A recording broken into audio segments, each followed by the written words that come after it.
Yep. Okay, so we're going to discuss the weekly Torah portion.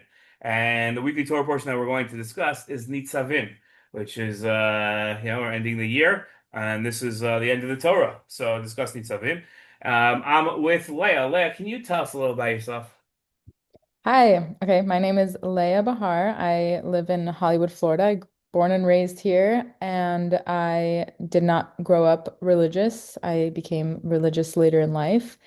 And now I am all over social media trying to bring the world of Torah into girl world and trying to explain it in girl language. For all my friends and family who have come over to me since I'm becoming religious, asking me questions all the time of like, why do you do this? Why do you do that? And I realize that there's a big community of people that are not necessarily observant, um, but still really wanting to learn and grow in their own capacity. So that's what I try to do on my platform. So I started that Instagram. We have a podcast called Eve's Gardeners, where I bring on different guests weekly. I try to do it weekly, not always get to it, but different guests with different topics that are relatable for young women. And it's women of all ages, but it is catered to women. And it's you can come and listen from any Torah background whatsoever. You don't have to have any Torah knowledge to listen and understand and get something out of it, hopefully. But yeah, that's basically it's catered to the non-observant religious women world, and that's what I do, and I love it, and I'm having the best time. And I'm a former student of kind of former student of Rabbi Pilchowski. Okay, that's great. So that's amazing. I'm always very proud when I see your stuff online, but I'm even more proud when my daughters bring it to me and they say, That's "What the did you best see?" honor. Right? I see what she's doing now. Look at this. Yeah, so they're big fans of your entire family, but I think you've taken the mantle as the one that they follow the most. So I'm big fans of them too. Big great, fans of the good. Pilchowski family for a long time. Great. Okay, good. Okay, so we're going to discuss a part of almost like a curse that God gives the Jewish people, where God says, and it's very poetic language, where it talks about the fact that if one thing's going to happen and you're going to follow it with more. I'm not going to give more than that. We'll put down like in the comment section or wherever the actual pasuk because that's enough. But we're going to focus not just on the pasuk but on a comment of the Ramban and how the Ramban explains this phrase.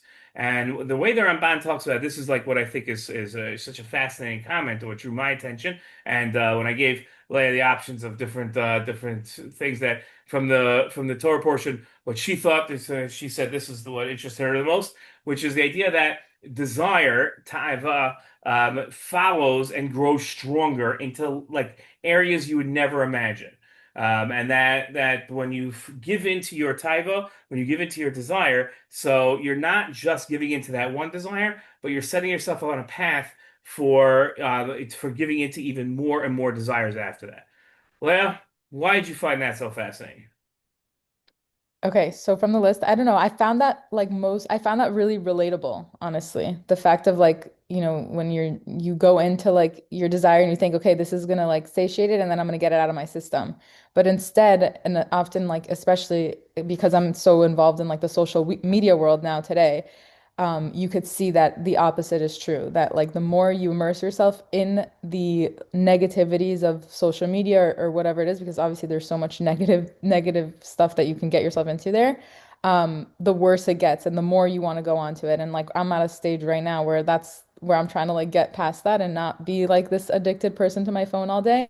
But it's really, really hard. You could see that very clearly that like the more you're on it, then the more you have desire to be there and the more like just bad desires come from that too. It's just like it's a never-ending black hole in there. And I'm sure that could be applied to like so many other desires out there. That's just the current one that I'm struggling with the most. Okay, so first, thanks for your honesty, but a window into Leia's mind there. But what I think is like fascinating about the example that you chose is that we now know like from whistleblowers and from a lot of different studies that it's not like by nature that you're like this, but the companies are building the platforms to suck you in. Right. So Hmm. it's almost like it's an unfair advantage that or disadvantage that you have and that you're not going to be able to break free from that. And I wonder Hmm. if that's true of other desires. That clearly alcohol has addictive components to it, where Right. not right. If I say I just want to drink now, and I keep doing that, so then chemically my mind is going to become addicted to that taste and to that effect, and that's another example of it. But I wonder if that's true, let's say, of theft or of speaking, let's say, gossip about somebody, lashon hara. Yeah, And that's the one I was gonna say next was Lashon right. Hara. I feel like that's definitely true with Lashon Hara. Well, is it true that there's an additional component placed into it, or is that natural to us that we speak lashon hara now? There's something natural that makes us want to speak more lashon hara. I feel like there is because I don't know for me at least like I don't know when you do something wrong, it's like over like it's so many people have like these lines in life of like boundaries that they're not going to cross. But like if you cross those boundaries, it's like okay, it's fine. I already did that. Now like I can it kind of like opens the door. It's like you have one foot in the door already, so it's fine.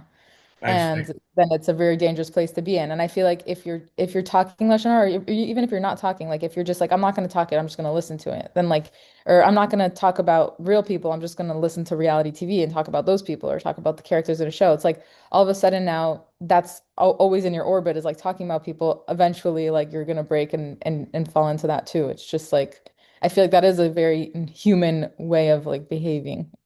Interesting. So two of the things you said are actually statements of Chazal, of our rabbis in the Talmud. One is that when you allow yourself to do something, so then it seems like it's permissible to you, right? That's Hmm. it becomes like becomes permissible. And the second thing is something that the Chofetz Chaim warns about. We tend to think, like you mentioned, reality television show, you that we're not allowed to speak lashon hara about anybody. It's not really true. There's very few people we can't speak lashon hara about, you know. And the rest of the people you can be no problem, right? Some people it's even a mitzvah to speak lashon hara about them, right? But we're not going to get into that because then that'll everybody will just Yeah. expand that boundary to wherever they want. But that's so. But the Chofetz Chaim warns that it's true that it might be allowed to speak lashon hara about this person or that person, but by doing so, you're breaking this inner like sort of boundary that you've set up. And then once you break that, it's very hard to say, okay, fine, I can do it about this person, but not about that person. And chances are you'll move over. One Mhm. thing that I want to before we run out of time, I want to talk about and ask you what you think about this. Is the Ramban's idea that when you have like you give into one desire, so it leads you to desires that you never even thought you had. And you might not have. Like in other words, what do you think about that? Like he gives a very specific example, which I don't want to give here because it just sounds so crazy and it'll distract everybody. But but where like you give it to one thing that all of a sudden leads you into areas that you never thought you'd ever want to do. Yeah, I mean, it makes sense. I mean, if we could bring it back to Lashon Hara for a second, like I feel like, yeah, like let's say like you're comfortable talking about like one person, then all of a sudden it's opening up to you, and now you're suddenly talking about like your own family or like your, I don't know. I feel like that is, I could see that being true, like where you giving into a desire and it's like it's opening up a whole world of Yetzer Haras that you didn't even know existed. Like now you're all of a sudden like putting yourself in that world. Trying to think of like other examples where that could definitely be true.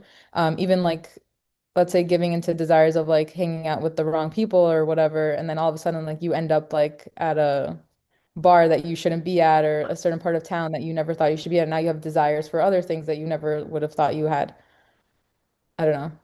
It's just Maybe like sort of like an a example would be like if you eat and you say I'm going to be very strict about not eating keeping kosher, and you're like hmm. kosher your whole life, and then all of a sudden you say, okay, I'm in a non-kosher restaurant, but I'm going to have something that's like technically it's kosher, you know, like Hmm. it's not like meat or like you know fish or anything. And I'm going to have a vegetable platter, you know, and that'll be like what's the big deal? But then like you start doing that enough, then you start ordering like the next thing and the next thing until eventually, like you're gonna eat something that you never thought in your wildest like imagination, frog legs. Yeah. All of a sudden, you start eating. And maybe you're not even going as far as like ordering it, but I definitely could see that being true as like the desire being there. I have like a lot of experience of like sitting in non-kosher restaurants and just watching people eat. And when I first became kosher, it was definitely like much easier for me to like just avoid those places and not think about it. And I was like so strong in it. But then like you get into places and you're like suddenly like you have the desire to eat something that's not kosher that you never thought you would like feel that desire. But you know, we're always only as strong as we think we are. We're very human. And I could definitely see like you break one desire and then like now your mind is going into other places that you never thought it would go to. It's a Interesting. very slippery slope, yeah. All right. Okay. So I guess, yeah. I mean, I guess if we would sum up this discussion, and I think that's a great way of just summing it up, the slippery slope of desire, of where we Hmm. imagine we can control our desire and keep it to to one area, and then recognize that the Ramban's message is that it's a very slippery slope that's uncontrollable, and that you never know where it's going to end. So what do you do about your desires? Oh, I think that's a longer discussion for this small little video thing. But I think the one lesson is don't give in.